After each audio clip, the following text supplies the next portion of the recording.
நீங்க சோஷியல் மீடியால ஒரு போஸ்ட் போட்டுட்டு எத்தனை லைக்ஸ் வந்திருக்கு அப்படின்னு ரெஃப்ரெஷ் பண்ணி பார்த்திருக்கீங்களா? இதுக்கு முன்னாடி நிறைய நடந்திருக்குது. யாராவது உங்களை அப்ரிஷியேட் பண்ணி கமெண்ட் பண்ணலனா எம்டியா ஃபீல் பண்ணிருக்கீங்களா? வேற ஞாபகப்படுத்திட்டீங்க. நெஞ்சமெல்லாம் பொண்ணு அறக்கு தம்பி. நீங்க சோஷியல் மீடியால ஆக்டிவா இல்லனா இப்படி ஒரு பர்சன் இருக்காங்க அப்படின்னு உங்க ஃப்ரெண்ட்ஸ் அண்ட் ஃபேமிலி கூட சம்டைம்ஸ் மறந்து குடும்பத்துல எல்லாரும் வந்தாச்சு.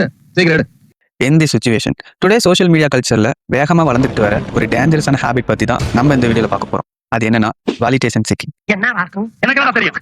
கேளுடா. அதாவது நம்ம சோஷியல் மீடியால செய்யற ஒவ்வொரு விஷயத்துக்கும் யாராவது லைக் பண்ணி கமெண்ட் பண்ணணும், யாராவது அப்ரிஷியேட் பண்ணணும், யாராவது you look so cute, you are handsome அப்படின்னு சொல்லணும் அப்படின்னு எதிர்பார்க்கிறோம். ஒரு போஸ்ட் போட்டா எத்தனை பேர் பார்த்திருக்காங்க, அதுல எத்தனை பேர் ஹார்ட்டின் போட்டிருக்காங்க, எத்தனை ஃபாலோவர்ஸ் வந்திருக்காங்க அப்படின்னு கண்கள் தேடிட்டே இருக்கு. Positive comments, views, likes, followers increase ஆனா, பட் அதுவே டிக்ரீஸ் ஆனா, நம்ம எக்ஸ்பெக்ட் பண்ற ரெஸ்பான்ஸ் வரலனா என்னை யாரும் கண்டிக்கவே மாட்டாங்க. I am not important for this person or this society, I am worthless அப்படின்னு யோசிக்கிறோம். மற்றவங்க கூட நம்மளை கம்பேர் பண்ணி பார்க்குறோம். என்ன கரெக்டா?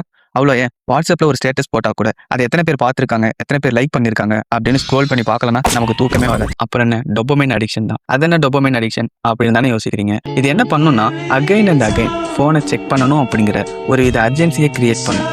அதாவது போஸ்ட் போட்டு அதுக்காக வெயிட் பண்ணி அதை செக் பண்ணி திரும்ப அதையே ரிப்பீட் பண்ணி ஒரு எண்ட்லெஸ் சைக்கிளில் மாட்டிப்பேன். ப்ரோ ஓகே, நானும் இப்படிப்பட்ட ஒரு லூப்ல மாட்டிட்டு தான் இருக்கேன். பட் இதுலேருந்து நான் எப்படி வெளியில வருது அப்படின்னு உங்களுக்கு கொஸ்டின் ரைஸ் ஆகும்னா, I want to tell one thing for you.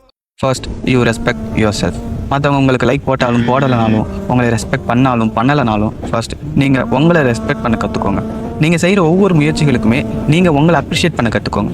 எல்லாருமே அவங்க லைஃப்பில் ரொம்ப பிஸியாக தான் இருக்காங்க. யாரும் உங்களுக்காக வெயிட் பண்ணி உங்களுக்காக லைக் போகிற அளவுக்குலாம் உங்களுக்கு டைம் கிடையாது. நீங்கள் தான் அவங்களோட லைக்குக்காக வெயிட் பண்ணி அவங்களோட கமெண்டுக்காக வெயிட் பண்ணிட்டு இருக்கீங்க. So don't wait for others, move to future. Then only you can maintain your happiness with consistency.